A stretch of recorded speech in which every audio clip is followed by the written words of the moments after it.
I want to say a big thank you to the sponsors of my SEC Football Media Day coverage.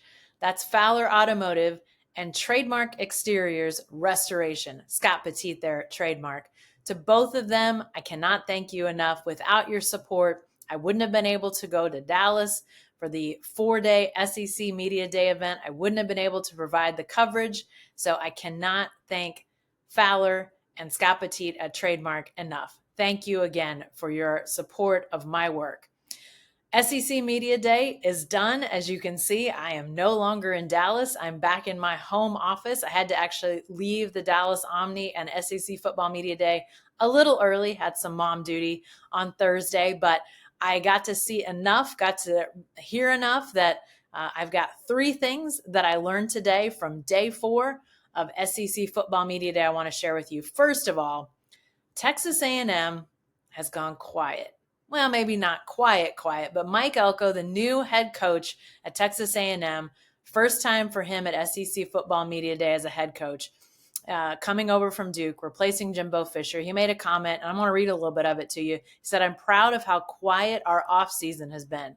At my opening press conference, and he was referring to when he was hired at Texas A&M, I said it was time for us to stop talking about what we were capable of, to roll up our sleeves and do the work.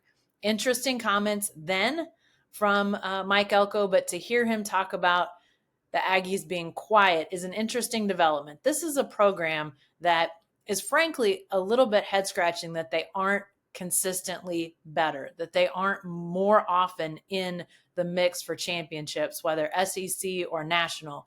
They've got a great recruiting pedigree. They've got a great foundation as far as finances. We know that by the buyout that they were willing to ante up to get rid of Jimbo Fisher. The money is there. The resources are there. The recruiting is there in the heart of Texas, and the Aggies have not produced. Can Mike Elko do that? That remains to be seen. The Aggies believe so, but they're going to have to see those results on the field with Mike Elko, with his team. Can they win in a big way in their first year in the under him in the SEC? We'll see. But interesting comments by Mike Elko that the best thing that he thinks could have happened with the Aggies was for them to have a quiet offseason, a workmanlike offseason. We'll see if that pays off in the win column once the season starts. All right, number 2. Second thing I learned at SEC Football Media Day on Thursday, Sam Pittman is a national treasure, folks. The Arkansas coach, also an Oklahoma native, unbelievably fun to witness in press conference settings. Just very folksy, very whimsical, really drew in people. And I'm sure when he's on the recruiting trail, meeting with boosters, I'm sure there's a very similar nature that comes out. Very honest. He's on the hot seat. He was nearly fired a year ago as the Razorbacks went 4-8, lost several close games, had 5 of 8 losses that were one-score losses. But then their last 2 losses of the season were bad losses, 48-10 and 48-14. Those were games in Fayetteville, SEC losses. Those were games in Fayetteville. It did not make people happy. So Sam Pittman, he needs to win to keep his job. And frankly, he was very upfront about how hot a seat he's on. Joked at one point about being at the top of the lists for coaches on the hot seat.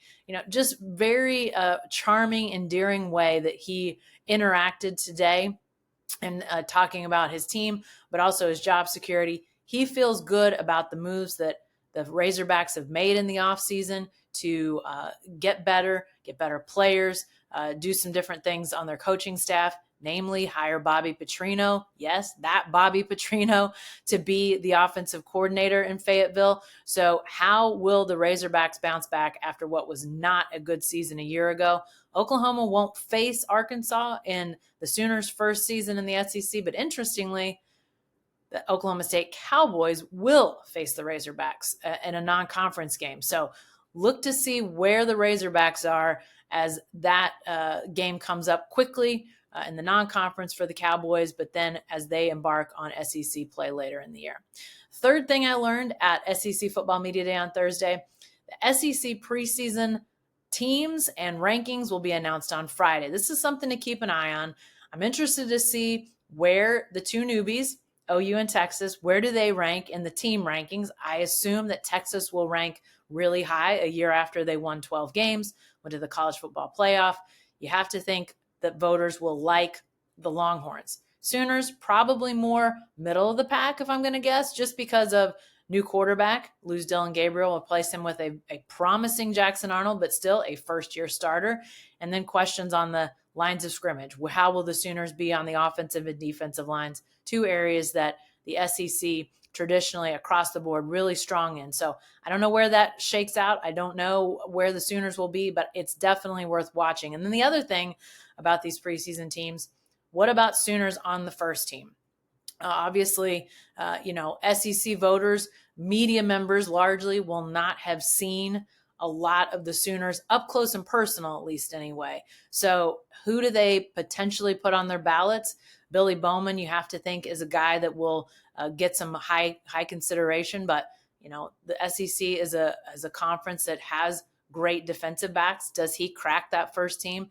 Danny Stutzman also is likely to be highly considered at the linebacker position. But again, lots of great linebackers in the SEC. So does he crack that first team?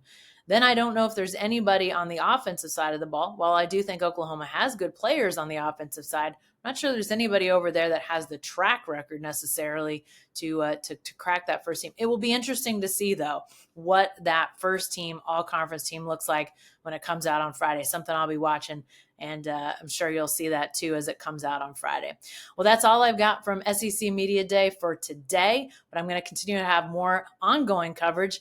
4 days worth of interviews. I can't possibly get it all written at once, can't get it all put on video at once. So I'll continue to have more from my SEC Media Days coverage in the coming days and weeks. And again, that content will be brought to you by Fowler and Scott Petete at Trademark. So be sure to check them out for all your needs, whether you're needing a new car or needing repairs on your house. Those are the two to go to, Fowler and Scott at Trademark. That's all the time we've got for now, but thanks for joining me, and I'll see you next time.